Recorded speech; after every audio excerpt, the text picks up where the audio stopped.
Welcome to Her Subconscious Blueprint, your no BS space for subconscious healing, bold breakthroughs, and becoming the woman who actually lives the life she dreams about. I'm Jen Boyd, hypnotherapist, mindset coach, and your new healing hype girl. And today I want to talk about manifestation, but not in a way that you usually hear it talked about. It's not vision boards, not just think positive and everything will work out, not manifesting from pressure, desperation, lack, or attachment to outcomes or the need to prove anything.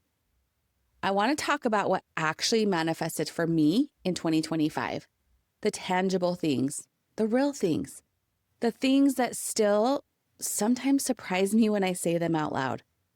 Because yes, I manifested so much in 2025. I manifested a new position at work. I manifested the perfect house in the perfect location with views that still don't feel real some mornings. I manifested my home selling in the exact way I needed it to, with the right buyers, the right timing, and a smooth, aligned process. I manifested incredible trips, experiences, and people and moments of joy and expansion. I manifested a guest on my podcast that I had wanted. I manifested unexpected money that came in ways that I didn't even plan, didn't chase, or didn't force. And I want to talk about all of it. But before I go any further, I want to pause here because I know how this can land. I know there are some of you listening right now who just felt your chest maybe tighten a little, who heard everything that I manifested and immediately thought, well, that's amazing for her, but my life still feels heavy, or it feels like chaos, or that just doesn't ever happen for me. She's just lucky. Maybe you're thinking, I've been doing all the work, or I've been trying to manifest and nothing is happening. Or even, what am I doing wrong? And I want to say this gently, clearly, and honestly. There's nothing wrong with you. This episode is not about me standing on a mountaintop saying, look what I did. This is me opening the door and saying, let me show you what actually happens behind the scenes and how you can do it too. Because manifestation without context can feel unsafe. It can feel discouraging. It can feel like pressure. And that's not what this space is for. This is about truth. This is about embodiment. This is about manifesting what actually works when your nervous system is involved, not just your thoughts. So if you're listening from a season that still feels messy or uncertain, unfinished or tender, well, then you're in the right spot. This is especially for you. But I also want to talk about what it cost me. And what it cost me wasn't hustle. It wasn't discipline. It wasn't doing more. What it cost me was familiarity. There were moments in 2025 where my body wanted to go back to what it knew. Not because it was aligned, but because it was familiar.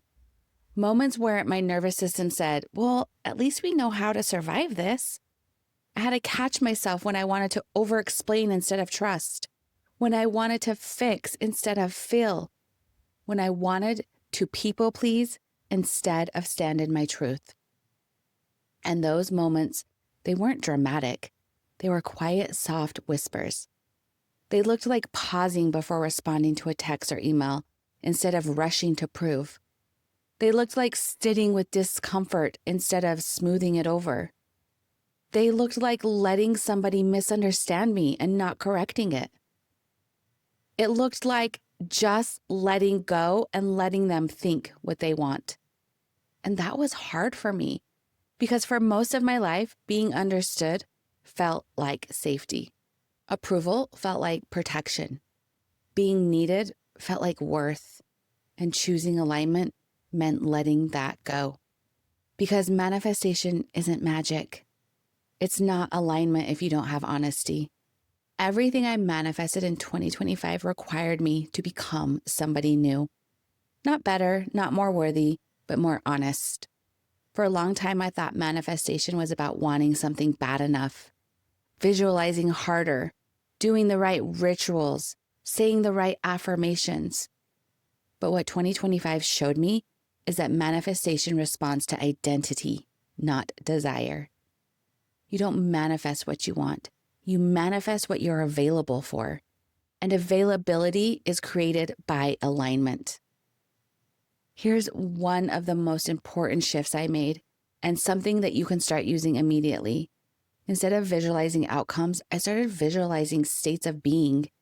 Not the house, not the job, not the numbers in the bank account, but the actual feeling. I had to ask myself, how does my dream life feel in my body? For me, it felt steady, grounded, spacious, safe, and free. So I started choosing those feelings before the manifestations ever arrived. I rested more. I slowed down my response. I stopped forcing clarity before it was ready. And the external world followed. It had no choice. Because manifestation doesn't respond to effort, it responds to congruency, to alignment. The job didn't come because I forced it. When I stopped shrinking my voice, when I stopped over-functioning to prove my value, I didn't manifest the position by chasing it. I manifested it by embodying someone who trusted herself enough to take up space. Someone who knew her value without needing constant validation and proving herself. Someone who stopped saying yes out of fear and started saying yes from alignment. That shift wasn't loud, but it was internal. It looked like boundaries. It looked like discernment. It looked like choosing integrity over approval. The house didn't show up because I obsessed over the location or panicked about timing. It showed up when I got clear about how I wanted to feel in my life. Safe, grounded, rooted, and at peace. I wasn't manifesting square footage or views. I was manifesting a nervous system rest, a place where my body could exhale, a place that matched who I was becoming, not who I had been surviving as. And once that clarity landed, the logistics followed. The location aligned, the views aligned, the timing aligned. Everything was perfect. Not because I forced it, but because I stopped fighting myself. Selling my house was the same. I didn't manifest that by controlling every detail or bracing for something to go wrong. I manifested by releasing my attachment to struggle, by trusting timing instead of resisting it, by letting things unfold without micromanaging the outcome. And the right buyers came. The timeline flowed. The process felt supported. And that was new for me because I always used to be bracing for what could go wrong, used to expecting obstacles. I was used to assuming things had to be hard. And 2025 asked me to let that story go. And letting it go felt scary at first. But when you're used to struggle, ease can feel unsafe. That's something that we don't talk about enough in the manifestation spaces. Sometimes what blocks your manifestation isn't doubt, it's familiarity with struggle. Your nervous system will always choose the known over the unknown, even if the known is painful. And that's not a mindset issue, that's just biology. If your system learns safety through struggle, if love requires endurance, if peace always comes after collapse, then ease can feel unsafe. So when things start to align, your body might tighten. You might feel restless. You might subconsciously sabotage yourself. Not because you don't want your dream life, but because your system doesn't yet trust it. This is where manifestation breaks down for most people. They try to manifest a life that their nervous system doesn't feel safe holding. So here's the question that changed everything for me. I stopped asking, how do I get this? And I started asking, what can my body receive? If your dream life feels far away, ask yourself this. Can I feel calm without guilt? Can I rest without panic? Can I receive without waiting for loss? Manifestation begins there. The unexpected money that came in last year wasn't something I visualized dollar for dollar. It came through opportunities, through alignment, through things falling into place in ways I could have never predicted or imagined. and I could receive it. Not because I thought positively enough, but because I stopped telling myself I had to earn ease through exhaustion. I changed my story. I stopped equating worth with effort. I stopped believing that rest meant something bad was coming. That didn't happen overnight. It happened because 2025 forced me to confront my patterns of overgiving, patterns of staying quiet, patterns of pushing past my own limits, patterns of sacrificing my own needs and happiness. And this is the part that matters most. Everything I manifested externally mirrored an internal shift. I stopped abandoning myself. That was the real manifestation. What I didn't understand before 2025 is that manifestation often comes after loss, not before it. We love the idea that we manifest first and then we release. The clarity comes and then we let go. The universe rewards us for doing it right. But my experience was opposite. Things started aligning only after I stopped holding on to what was no longer aligned for me. And that is so hard because it requires trust before proof. Every single thing I manifested asks something of me internally before it showed up externally. The new position didn't come until I released the version of myself who overfunctioned to feel secure. The one who said yes before checking in with herself. The one who thought being indispensable meant being safe. I had to let go of people pleasing. I had to let go of over-explaining. I had to let go of shrinking my truth and my happiness to make others comfortable. And fuck, that was uncomfortable because approval had been a form of staying safe for so long. But the moment I stopped negotiating my worth, my environment changed. Not because I demanded it, but because I changed it. The house, it followed the same pattern. I had to release the idea that the home had to look a certain way or happen on a certain timeline to be valid. I had to stop forcing logic into something that was about a feeling. I had to admit I wanted peace more than perfection. And once I allowed that, without guilt, the house appeared in a way that felt surreal. The views, the location, the sense of calm and peace and safety. It felt like my inner world had been translated into something physical. And that's when it really clicked for me. Manifestation isn't about creating something new. It's about allowing what already matches you to finally reach you. If you want to manifest your dream life, here's the questions that actually matter. Who is the version of me that already lives in it? She's not perfect. She's not fearless. She's not constantly confident, but she is regulated. She pauses instead of panics. She listens to her body. She chooses peace over performance. She trusts timing more than urgency. So instead of asking, how do I get there? Ask, how would she move through the day? Would she rush? Would she force clarity? Would she abandon herself to feel safe? Or would she breathe? Would she choose alignment? Would she let things unfold? And would she choose herself? That's how dream lives are built, one embodied choice at a time. The trips I manifested came when I stopped postponing my life until everything was perfect. I stopped saying, I'll go when things settle down.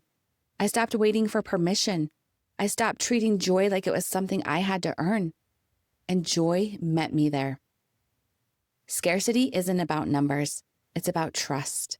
And trust is built by noticing when things go right, not just bracing for when they don't. But here's the part I really want to be honest about. Manifestation, it required grief. I had to grieve versions of myself built around struggle. I had to grieve relationships that couldn't come with me into this next chapter. I had to grieve the identity that found safety in endurance. And grief doesn't mean regret. It means completion. There were moments where I wanted the manifestation without letting go, the reward without the release, the ease without the discomfort. But that's not how alignment works. You can't receive with a clenched fist. And sometimes what feels like things are falling apart is actually things falling into place. It's space being created. This is why I am careful when I talk about manifestation, because it's not about bypassing pain or pretending everything is fine. It's about honesty. It's about asking yourself, what am I still holding on to that no longer matches who I'm becoming? And that question, it changed everything for me, because once you answer it, things start to move. Not immediately, not always dramatically, but steadily, intentionally, honestly. And if you're in a season where things feel like they're ending instead of arriving, then I want you to hear this clearly. That doesn't mean you're doing it wrong. It might mean that you're making room for the job that fits, room for the home that supports you, room for the money that comes without depletion, room for the relationship that fulfills you, room for experiences that feel expansive instead of draining, room for a version of you that doesn't have to survive anymore. That's what 2025 gave me, not just manifestation, but capacity, the capacity to receive them. What 2025 ultimately taught me is that manifestation isn't about chasing outcomes. It's about becoming aligned. Aligned between you, aligned between what you say and what you want and what you're available for. Aligned between your values and your choice. Aligned between your inner world and the life you're building on the outside. That is creator consciousness. Victim consciousness waits for circumstances to change before it feels safe to choose differently. Creator consciousness changes internally first, and it lets the outer world catch up. This doesn't mean everything becomes easy or painless. It means you stop outsourcing your power. You stop waiting for permission. You stop negotiating your worth. You stop trying to manifest a life that doesn't match who you are being. In 2025, I didn't manifest because I tried harder. I manifested because I stopped betraying myself. I stopped saying yes when my body said no. I stopped holding on to identities built for survival instead of fulfillment. And as I did that, things started to align. Not all at once, not perfectly, but consistently. The job, the house, the cell, the money, the experiences, even the people. They didn't come to save me. They came to meet me. That's the difference. Manifestation didn't fix my life. It reflected who I had become inside of it. And if things haven't manifested for you yet, it doesn't mean you're doing something wrong. If you're listening and thinking, I don't know who I'm becoming yet, that's okay. You don't need clarity to move forward. You just need honesty. Ask yourself, what feels heavy right now? What feels forced? What feels like self-betrayal disguised as stability? Those answers are your clues. It's not failures. It might mean you're still becoming. It might mean your nervous system is still learning safety. It might mean you're still releasing patterns that once kept you alive. And it might mean you're still choosing a chapter that needs to be honored before the next one opens up. And that's not delay. That's actually intelligence. There's a version of you that can hold what you're asking for.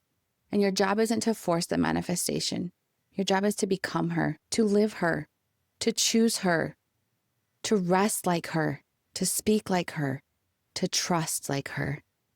Sometimes becoming her means letting go of things you thought you needed. Sometimes it means choosing peace over familiarity. Sometimes it means choosing alignment over attachment. And sometimes it means choosing yourself even when it costs you something or someone. So that is what 2025 asked me. And it wasn't easy, but it was worth it. Because for the first time, the life I'm living feels like it matches me. Not just on the surface, but in my body. I wake up and my nervous system isn't bracing the way it used to. I move through my day with more trust and less urgency. I receive without waiting for the other shoe to drop. And that to me is the greatest manifestation of all, peace. So if you're in between what was and what's coming, stay there. Stay present, stay honest, stay connected to yourself. Don't rush the becoming. Because when you do, what you're calling in won't feel like a miracle. It will feel like a match. And that's how you know it's real. I am so full of love and gratitude that I get to share my story with you. This is Her Subconscious Blueprint, where we don't just chase the dreams, we become them. And remember, you don't get what you want, you get who you are. So go out and be that version of her today. Much love and gratitude. I will see you next time.